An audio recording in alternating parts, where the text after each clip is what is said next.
Bună dimineața și bine v-am găsit la cafeluță. Înainte să începem să nu uitați cu like, share, subscribe și hype alea. Cum v-au fost sărbătorile? Totul bine? Bila, ficatul? Da? Înainte să începem tot video vreau să mă laud, am făcut un cub pentru microfonul ăsta și atage scep. Deci asta e un cub pe care l-am făcut din le-am printat și am făcut fețe magnetice. Că vreau să vorbesc despre McLaren.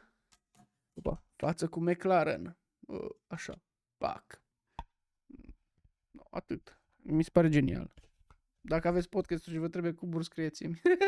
Haideți că s-au adunat ceva știri, nu știri mega bombă, dar le trecem prin revistă și vedem ce s-a mai întâmplat în Formula 1. Max Verstappen nici nu a intrat măcar în weekendul de cursă și deja are probleme. De data asta cu FIA.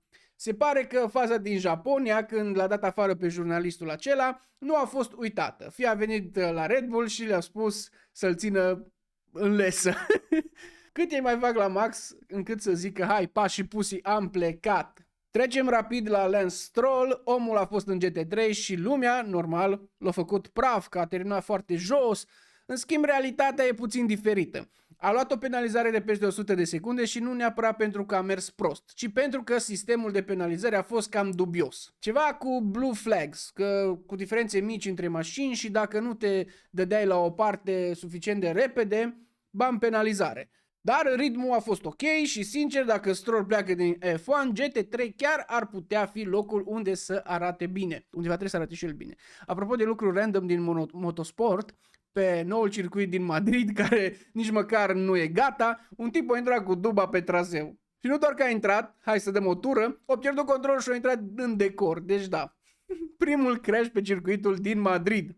Și nu-i făcut cu o mașină de Formula 1 cu o dubiță. În rest se lucrează peste tot. Ungaria, Monza, Australia, abrituri, reasfaltări, tot tacâmul. Se vede clar că F1-ul vrea să crească și mai mult. Și se tot vorbește de circuite noi, dar sincer, o idee faină ar fi la Bulgaria. Mai ales că tot s-a făcut circuitul ăsta nou, adică decât un circuit stradal, printre blocuri, mai bine ceva clasic, nu? Și în zona asta chiar nu prea avem mai nimic. Calendarul, în schimb, începe să arate ca un puzzle. Arabia Saudită vrea cursă. Bahrain e cam out și se caută soluții. Mutări de date, combinații, genul ăla de haos tipic F1. Cică s-ar putea să se țină în decembrie, în 6 decembrie, dar încă rămâne de văzut. Pirelli, în schimb, încearcă să mai salveze puțin spectacolul, vin cu cele mai soft pneuri pentru Miami și Canada, pentru că momentan piloții nu prea mai forțează. Mașinile nu mai mănâncă cauciucurile la fel, cursele devin prea controlate și atunci încearcă să bage un pic de haos strategic înapoi în joc. Mai știți faza aia cu hack-ul ăla pe care îl făcea Mercedes și Red Bull să descarce bateria mai rapid?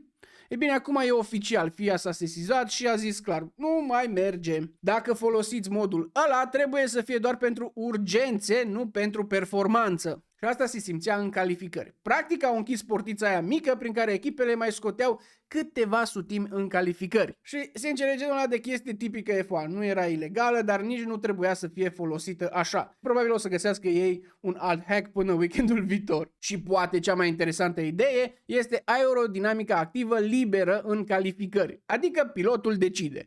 Vrei să ții sistemul deschis într-un viraj? Ține-l, tată, ai curaj? Perfect. N-ai? Problema ta.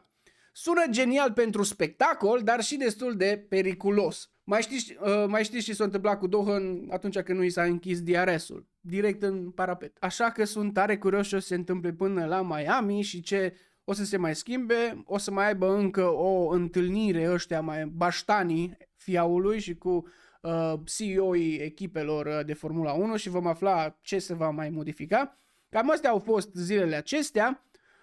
Și așteptăm cursa de la Miami, nu? Eu am o întrebare pentru voi. Voi ce faceți ca să vă treacă timpul ăsta când nu sunt curse de Formula 1? Că stare curios. V-am pupat. O zi minunată vă doresc.